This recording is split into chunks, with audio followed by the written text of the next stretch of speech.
When it comes to their secondary, the Eagles have a very unique problem, if you can call it that. In a season where the injury bug ravaged the cornerback corps, the Birds found some unexpected hidden gems, adding to what was already a very young and promising group. The re-signing of Ronald Darby for one more year only solidified that, and with Jalen Mills now in the last year of his contract, the Eagles do have to act with a sense of urgency to find the long-term heirs to the CB1 and CB2 positions. With Avonte Maddox, Cravon LeBlanc and Rasul Douglas all balling out last year, there was one man seemingly buried in the rubble, left behind by a chaotic whirlwind. Sidney Jones is now entering his third year in the NFL, but has played in just 10 games so far. He fell into the laps of the Eagles in round 2 of the 2017 NFL draft after suffering an Achilles injury during his pro day. And after missing the bulk of his rookie season, bar a week 17 appearance, which as shown on this channel flashed plenty of potential, his experience was minimal. In 2018, he emerged as the Eagles' starting slot cornerback, and it all seemed to be going well. The opening few weeks were very promising, but then it started to go downhill a little bit, and he ended up suffering another season-ending injury. The question is, in what is now an all-or-nothing season for Sidney Jones, what do the Eagles have in the former Washington cornerback? My name is Liam Jenkins, and that is exactly what we're going to find out today in this episode of Eagles Film Room.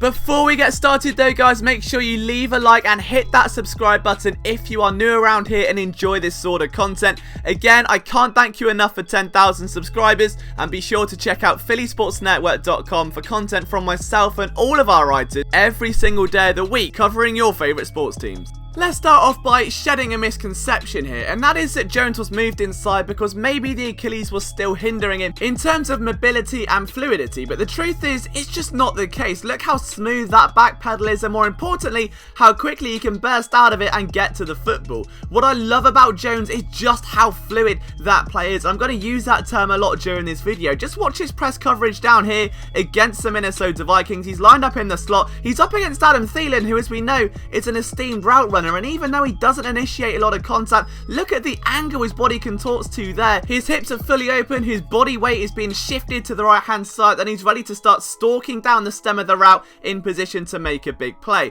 And it goes throughout every type of coverage. Look at this here, his head is on a swivel. He's never really still, his feet don't get stuck in the mud. If he's stationary, he's light on his toes and ready to burst in a different direction. I love this play. It looks like a combine drill. He keeps his head on a swivel, comes down and pops Laquan Treadwell. Let's just take a look again, but watch the hips. They open up once, then back the other way. His head's still facing into the backfield, then he breaks down and pops Treadwell. That's a big time play from a corner. And when asked to line up outside at CB1, he's against Michael Thomas, doesn't initiate contact, but he's got the speed to stay with him. We're going to look at this again. We're talking about that fluidity and that movement. In one fluid motion, he saves a coverage breakdown and a touchdown. Now, it's either Sidney Jones has busted the coverage, or it's just a missed assignment somewhere, because if you look at how all the linebackers play, they're all sat in zone with the two corners and the safety over the top. Now that tells me Jones should have been in zone. Ebron blasts by. He's that aware to know there isn't help over the top. He bursts back and gets in the way of that ball. That's impressive. But the movement here in the end zone is just incredible. This actually had me saying wow at the time of watching this back. He comes down, watch the head, it's in the backfield, then watch the hips turn all the way across the front of his body and in position to make a play. The movement is what stands out here. I say the word fluid again and again. Now, he can get stuck sometimes. We see here on a little bit of a pick play, but he's got that burst to make up for it and make a clean tackle. But what about when he is asked to press at the line? We see him here again against Michael Thomas, and he gets a hand on him nice and early, which is kind of a rarity from Sidney Jones. That's not his forte. He's much more of a dinner cornerback as opposed to a guy that wins at the beginning of the route. But look at this, takes that bump and immediately turns and runs with him, stays close all the way down the stem, does not get bullied off, and waits for the safety before taking the foot off the gas. He is a strong corner for his size. We see another example there, holds firm during a comeback, and even on this play, it's that zippiness and that burst. He doesn't end up making a play. This was a Rasul Douglas interception, but keeps his eyes on the receiver, ends up circling back and just stays with him the whole way. Now, he's not perfect. There were some rookie teething problems in many ways. It was his first full season in the NFL, and there there were some lapses in concentration. We see an example here against the Titans. He allows the touchdown, just oversets a little bit, the receiver brushes past the other way. It's very rare you see Jones make that kind of mental error or let his body get away from him. We see an example here where Michael Thomas just puts him on skates and spins him around. That would be my only other concern with Jones, is that instead of changing his direction back the other way so sharply, he sometimes relies on that agility a bit too much and will often end up just doing donuts to turn himself back around. It happened 3 or 4 times in the 5 games that I watched. It's not the end of the world, but sometimes it can come back to haunt him. When you take that level of agility with the instincts and this almost sixth sense that Jones have, it's a very dangerous combination if Corey Unling can keep developing it. We're going to see what is my favourite play I saw Sidney Jones make all last year. He reads the pick well, adjusts upfield, and then turns his body to the ball to make a big play. You've got to slow this down and take a much closer look because it happens so fast. He's lined up in the slot, and the Titans make a call here to sort of try and get some space going over that right hand side. They're going to clear Jalen Mills out of the picture. Jones sees it coming a mile away, turns and looks for the ball in anticipation after seeing the receiver do the same and make a big time play. That was the best I saw from Sidney Jones. This one was a good recovery play. It shows his speed, which we will touch on later. He loses a step there, gets caught flat-footed,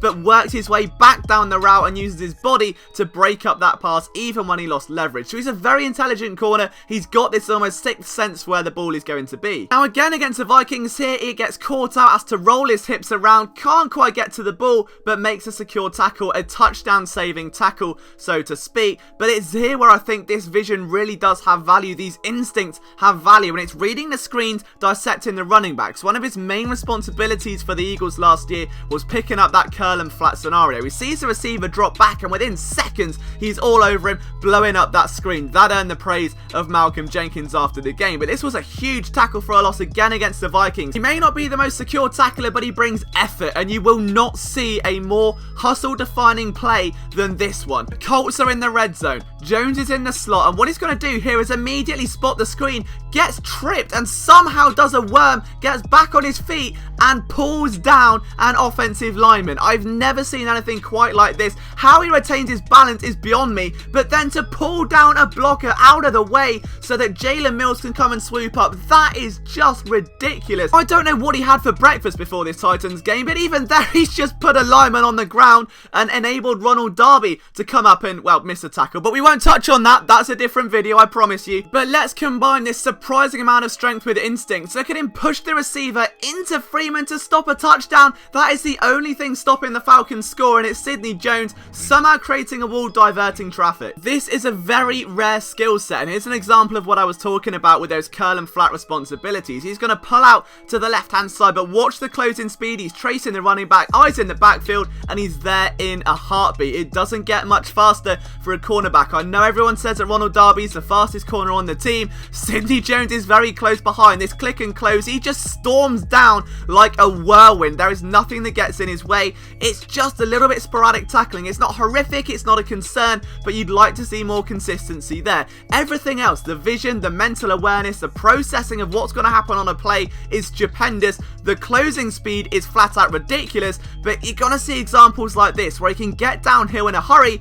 and then he's just going to miss a tackle. So he breaks down here to try and pick up the receiver, takes a poor angle, receiver's gone. It's something I'm going to be paying very close attention to this offseason, because if he can improve these tackling angles, there's very little stopping him from evolving into that corner that he was drafted with the potential to become. It's something the Eagles truly believe in as well. There are too many mistakes like this though, where he can just take poor angles. We see an open field tackle here where he just dives in a bit late. But let's not forget, he's still 23 years old, and when you can make plays like this where he's so instinctive and can make the correct reads, the rest is going to surely follow suit. That's another example of someone just trying to get him off his spot and open up leverage, and Ronald Darby just makes a flat out exceptional read at the speed of sound. Again lined up over the Colts side 10, takes back into his pedal, opens his hips, passes it off, comes down, securely wraps up a player. That is all you could ask for from your nickel cornerback in that scenario. Here against the Vikings, where he had a career high 7 tackles. You're going to see why, because the vision he's got is just outstanding. You can see him, he's keeping his eyes fully in the backfield every time.